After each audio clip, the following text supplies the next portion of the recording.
ઓલા બધા તો ભાગી ગયા અહીંથી. ઓલા બધા કે છે લે હાથ બાથ ખખેરીને ગામ બાજુ આટો મારવા દે મને.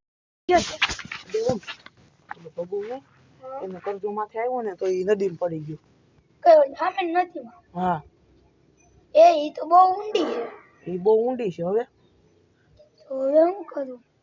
આમથી ભગવાયેલો આવે. હા એલા ઈ છે. ભાગો હાલો. ઉભા રહ્યો તમારો ડોહો જીવ મેળ્યો નથી. જીવ તો હું ઓલા નદીમાં પાણી જ દોડું. હું હવે તમને પણ દોડવા માંડ્યા. ઓય ઉભા તો રહ્યો. એટલે એવું નહોતું. ઈ નદીમાં પાણી જ નહોતું. હું હવે તમે પણ એ નદીમાં પાણી નહોતું. હું ઠેકડો મારીને વી આવ્યો. પણ તું બારો કેમ નીકળો? ઠેકડો મારીને બહાર વી આવ્યો. એમાં શું હોય? ઠેકડો મારીને બહાર વી આવ્યો પછી શું છે? હવે ઓલા કરજાનું કરજો તો ગયો ને ઓલો લીલા શર્ટ વાળો ક્યાં ગયો તમારા હારે? તો દોડતો તો ઈ. અરે ઈ તો ડટી સટકે ગયો વગડાટી. તું વિચારીએ છેડો. એને હમણાં હા એને હમણાં ફોન કરી. હાલ